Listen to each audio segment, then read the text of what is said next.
Yes, ready, start.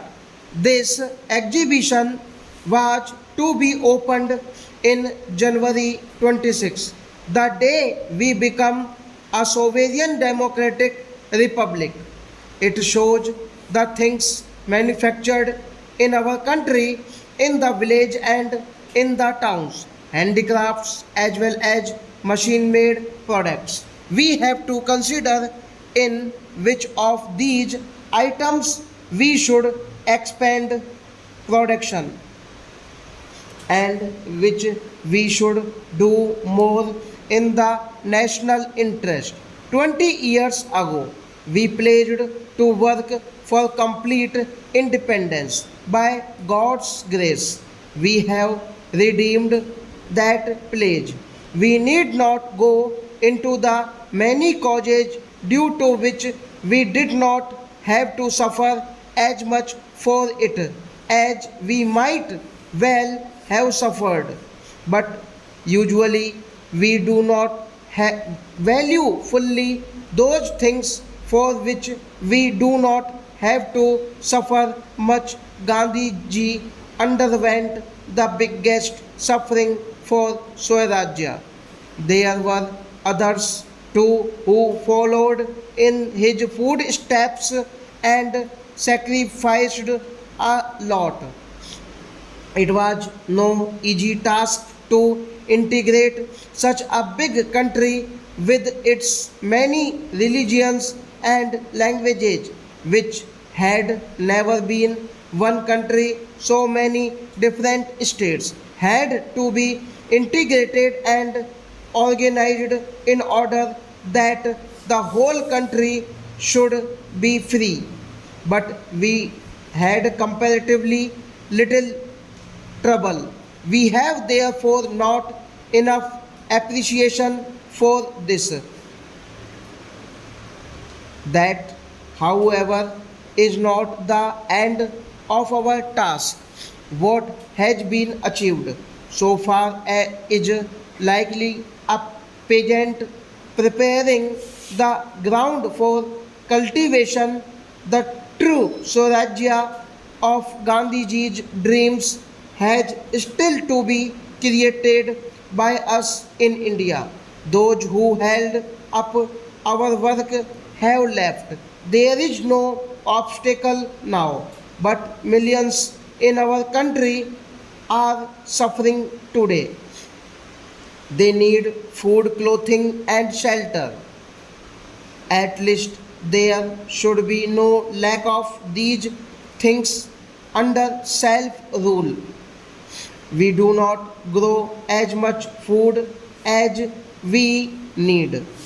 Burma and some of the other food surplus areas in our country have now separated from us.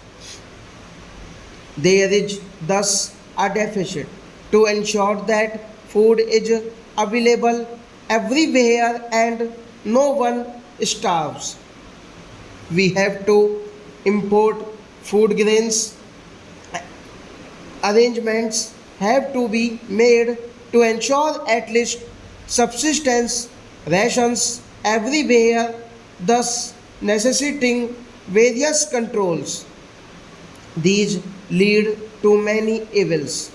In such a big country, it is not easy to have rationing and controls. The government is often brought into disrupt. People take bribes, much else happens. But it is all our doing. Alliance have not hand in this. People blame the government to a certain extent. They are right, not fully also.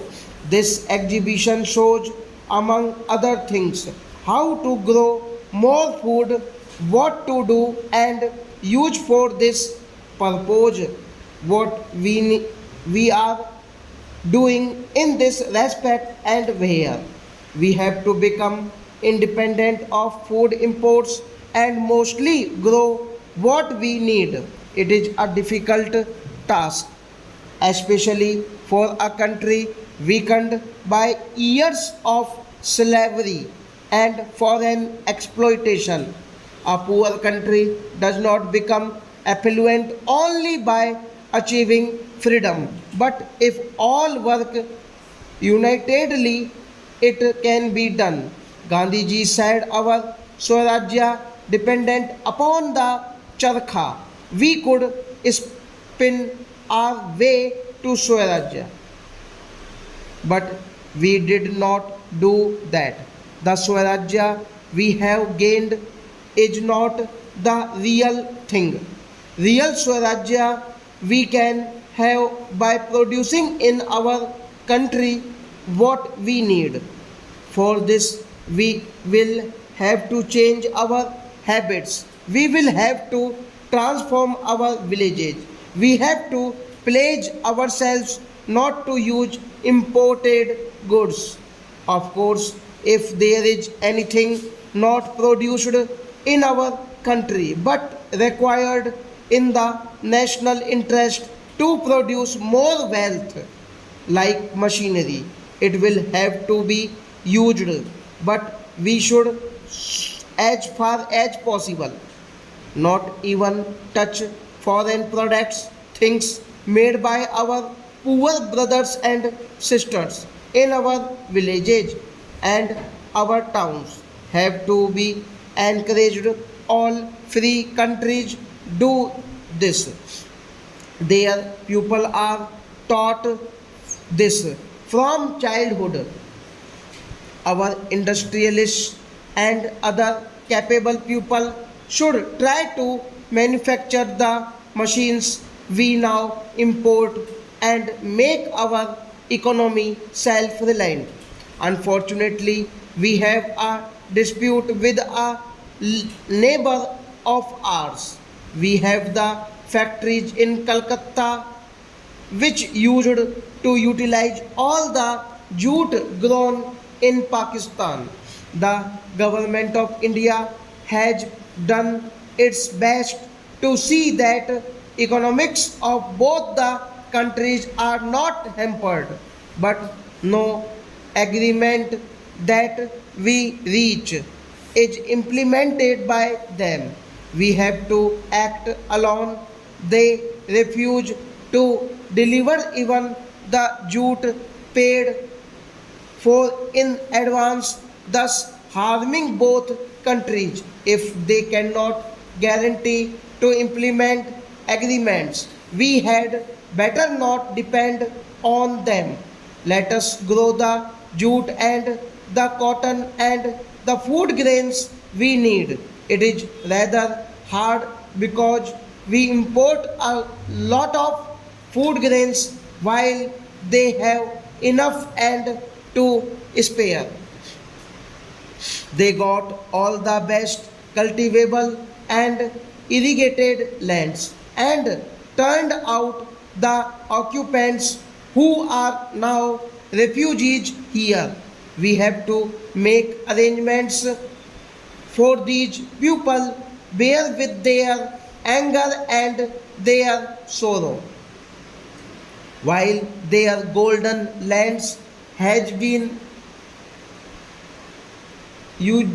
usurped by other, we have asked loudly and repeatedly for a settlement, but Pakistan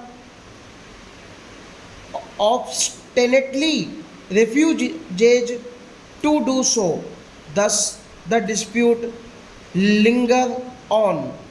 It can be resolved only by frank and broad-hearted fraternal talks between all the parties. Stop.